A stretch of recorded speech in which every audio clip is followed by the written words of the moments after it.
Hey guys, real quick before we start the video, I want to direct you to the community tab on my channel. I am currently running an event for you, the viewers, to rate every single Monster Hunter monster from 1 to 5 stars. This project is going to be a bit of a run back from the 20th anniversary popularity poll and is meant to allow everyone to voice their opinion on every monster, so we can get a big picture look at how the whole community feels about the entire Monster Hunter bestiary. There will be a new poll on the community tab every single day at noon Eastern Standard Time, and all polls will remain live on the channel, so you can answer any of them at any time. You will not miss out if you miss the poll for the day. I will be updating numbers all the way from now until the end of October when the last polls have been run, and in October or November, we're going to have a massive video event where your comments will be read, all the numbers will be crunched, and the monsters will be reordered based on how you all voted. Every vote on every poll matters, and anyone has a chance to have their comment read in the video itself. And if you want to help me get more data and reach the broader Monster Hunter community, I'd appreciate a like on this video and, maybe hit the subscribe button to help this channel grow. It'll put me and this project in front of more eyes. Okay, no more YouTuber CTA shilling. Here's the video you actually clicked on. Thank you.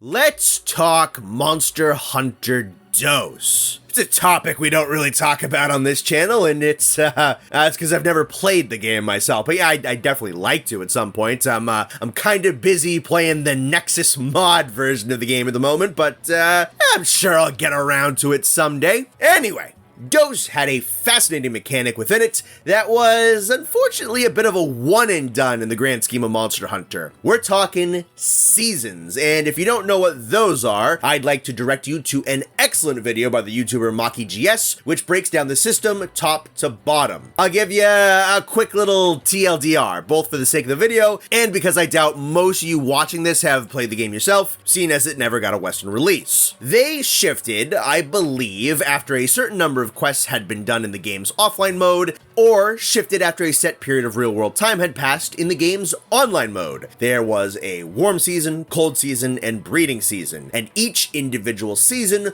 could lock out certain maps, change certain monster behaviors, strength and spawn rates, alter the freshness of certain foods, and change around which items could be gathered on which maps, all kind of according to the shifting of temperatures that was supposed to be going on in the background of the game. Even though there really wasn't any visual indication of that going on, it was still a little detail that was supposed to flesh out the immersiveness of the world. So, after a set period of time or quests, the season would shift, and the available monsters, maps, and resources would all change according to the active season.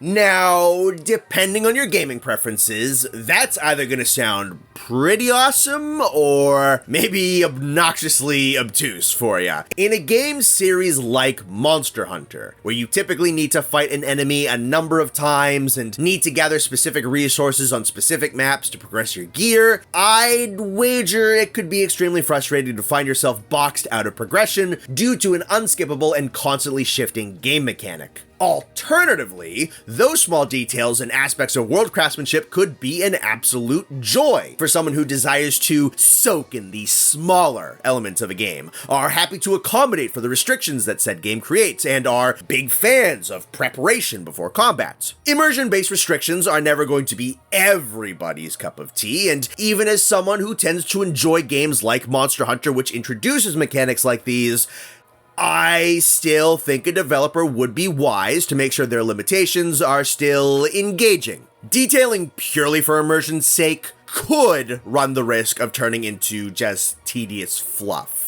This is the same. It's worse. Oh, no, I get it. Okay, it's more real. The vast majority of space is empty. What? Who cares? Then what am I doing? It's a shame, though, that this system was ditched completely and never tooled around with in any game after Dose because it had some really obtuse aspects to it. A system, like Seasons, did and could again serve to illustrate a passage of time and bolster the illusion that the world of Monster Hunter is a living and functioning place regardless of our observation of it. Without having played the game myself, some of the changes that Dose's Seasons brought to the table, like certain animals being stronger and more dangerous during different times of the year, small monster population densities changing, and gathering spots being altered, sounds like a lot of fun to keep track of and would add layers to my preparation and my thought process. But on the other hand, temporarily locking out an entire map is a pretty massive obstacle to progression that sounds like it could potentially be pretty grating. Like, yeah, I get it's the cold season, and the snowy mountains are too dangerous to go up to because there's blizzards and some junk, but, I kind of need to go farm monsters that exclusively spawn only there right now, so I guess I'll burn time while I wait for the season to change. Yeah, thanks. So that's a problem with the old system. And then, there's a couple of details that the season system had in DOS that kind of felt missed out on. Really obvious physical changes to the maps that were active during multiple seasons. Oh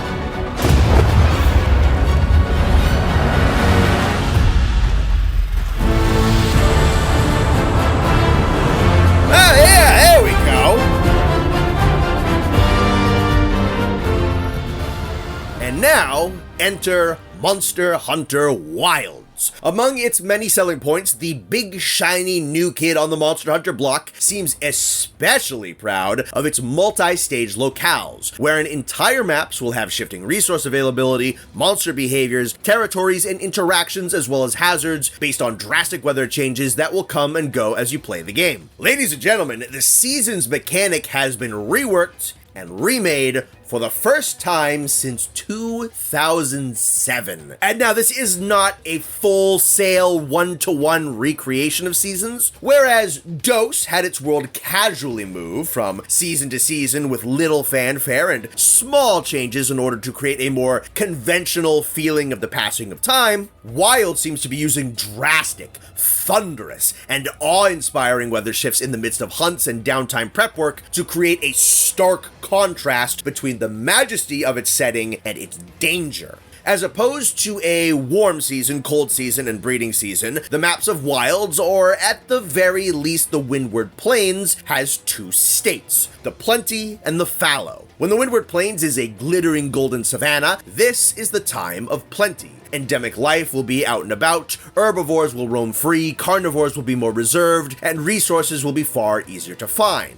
And after the sandstorms roll in, the Windward Plains will be left a sand-drenched and desaturated wasteland where animals hide away, carnivores become more aggressive, and resources are more scarce. We are, as of right now, unsure how exactly the other locales and wilds will operate, but we know that they will all have the two states. And this Plenty and Fallow appears to be the general format. I'm simply not sure if they will all have exactly these two states that will operate in the same way that they will in the Windward Plains, but it kind of seems like that's going to be the case. As I said, this isn't the exact same thing as Seasons from DOS, but a lot of the best components seem to have been lifted from that system and reintroduced here. DOS had monsters with heightened stats during certain seasons and times of day. Wilds will have more aggressive carnivores during the Fallow. DOS had small monster populations increase during the breeding season. Wilds will have the herbivores roaming in large numbers and more freely during the time of plenty. DOS had gathering points give you different items during different seasons, while Wilds has materials that become far easier to find during the time of plenty. DOS had monsters be dormant and thus inaccessible during different seasons, whereas some of the monsters in Wilds, including our railgun wyvern friend, whose name appears to be Raydao, I believe, will be exclusively active, or perhaps more commonly active, during certain states of the locale. DOS had a mechanic where you gather up the materials you need to cook your food, and said food grants you different effects depending on the season. And although I don't have 100% confirmation on exactly how food is going to work in Wilds, some of the interviews I've read seem to point towards you gaining certain materials for different dishes, and that whole thing might be connected to particular villages or villagers and or endemic life. I don't quote me on that one just yet, but it's kind of sounded like food might be a little bit more involved here in Wilds than it was in a lot of the previous games. And Wilds even seems to be ditching the greatest weakness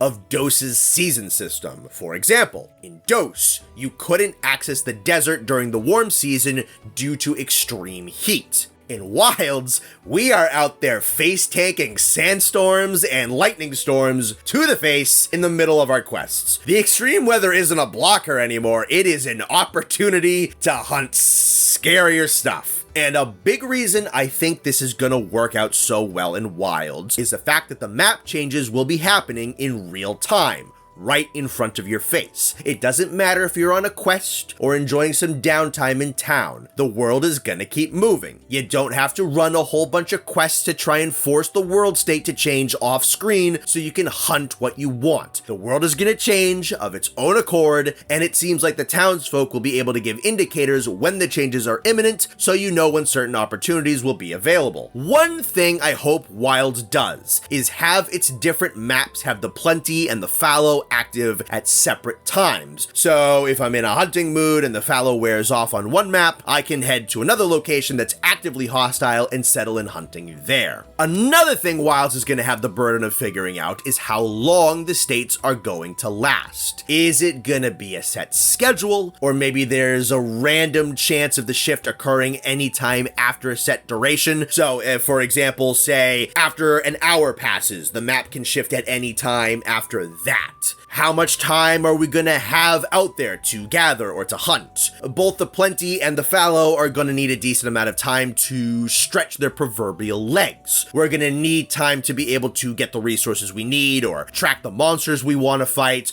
Also, the animals will need time to carry out their unique behaviors during each phase of the map. Considering these maps seem to be about twice the size of world's locales, we're also going to need ample time to be able to traverse each region and effectively make use of them. Thankfully, it seems like most monsters will be active during both states of the map, and they'll just be acting differently. But if any monster or resource is going to be exclusive to one state, they can't be inaccessible for too long. That's one of the big failings of the season system in DOS. Hey there, editing Connor really quick. So to be as fair to DOS as possible, talking about the inaccessibility of progression being a failing of the classic season system, in the offline mode specifically, MakiGS, the guy who made the video that I watched to do research for this project, said that entire seasons could be skipped via sleeping in the bed. He said there was a cost to that, but he did not specify. However, I believe that seasons are unskippable in the online mode still. And as we'll talk about in a sec, the seasons in online mode operated on a real world timer, and they could last for a good long while. So the problem still existed in a facet of the game, but not the entire game. Wanted to be clear on that and be fair to DOS. Now back to the regular video. And if the Windward Plains is going to be spamming sandstorms every half an hour, that is also gonna start to feel silly. In DOS's online play, the season shifted, I believe, every 25 hours. I think somewhere in the ballpark of 90 minutes to 2 hours between phases is what Wilds is probably gonna want to do. That's still a good chunk of time for people who are generally somewhat busy in their lives, but it's certainly less than an entire day. It lets the different map states actually settle and function, and again, if the fallow and plenty are active at different times on different maps, you may be able to just go to another region to fight a monster you need or gather some materials. I think a big part of what Wilds needs to do is pick a timer that does a decent job making sure players have access to what they need while still being able to be immersed by the dynamic map system. And also, this is a quick little topic, and it won't be relevant for a good long while, but since we're on this subject, I do think there is room for a proper return for seasons in a game past Wilds. The dynamic changes in environment heralded by dangerous, dramatic weather and huge natural events is going to be Wilds' big thing. It isn't seasons exactly, but it takes a lot from the idea. This is going to be one of Wilds' big draws. It's bombastic, it's loud, it looks amazing in trailers, but the games past Wilds will have their own thing, want to do their own thing. Instead of throwing the dynamic environments away, I think the following games can scale back the cacophony and have proper seasons with noticeable yet less drastic map visual changes, maybe some map effects with consequences and whatnot, but no map blocking, and some features like migration patterns and territory shifts for certain monster species. I think the biggest thing Wilds is going to miss out on from DOS's seasons is the aforementioned game's ability to create this feel of a larger flow of time, its ability to make it seem like the environment changes as the months go by. So if a game that comes after Wilds moves the shifting map states more into the background details of the game, I think said hypothetical preceding Monster Hunter Hunter could bring back seasons, both in function and this time in name. But in the here and now, this aspect of Wilds is looking awesome. One of Monster Hunter's most creative features ever is being brought back from the dead with its greatest weakness cut out. And it's not a small little background detail or a little wink to the fans. Oh no, these map changes and huge storms are one of, if not the biggest cornerstone of Wilds' entire marketing campaign. Dose's seasons have returned with thunderous force and grandiose presentation. Monster Hunter Wilds is shaping up to be an equivalent to Elden Ring in terms of its desire to dig up some of its predecessors' coolest and most obscure features so that it can repurpose them and then inject its own unique DNA into the mix. Yeah, sure, every Monster Hunter game learns its lessons and borrows elements from those that came before, but Monster Hunter Wilds seems to have a particularly loud and profound love for the series' history. So much love that it's digging up a mechanic that's been dead for about 17 years. I'm still curious about the timer aspect behind all this, and I really want to know more specifics about when and where certain monsters will be out and about, but I'm pretty stoked. I never thought that Monster Hunter 6 would take so much inspiration from Monster Hunter 2, but I love it, and the anticipation for this game is killing me, man. This has been CR-Volcanic, or Connor. I'll see you around. Shout out to all the patrons, and special shout out to Nihilist Chimerax, Datboy Doin Ding, Sir Newt Newt, Peaberry, Stefan Colneen, Shaggy Grizzly, Psychotic Jester, Pecco Plush, Daniel Delasarte, and Call Sign Shadow. Thank you very much, everyone.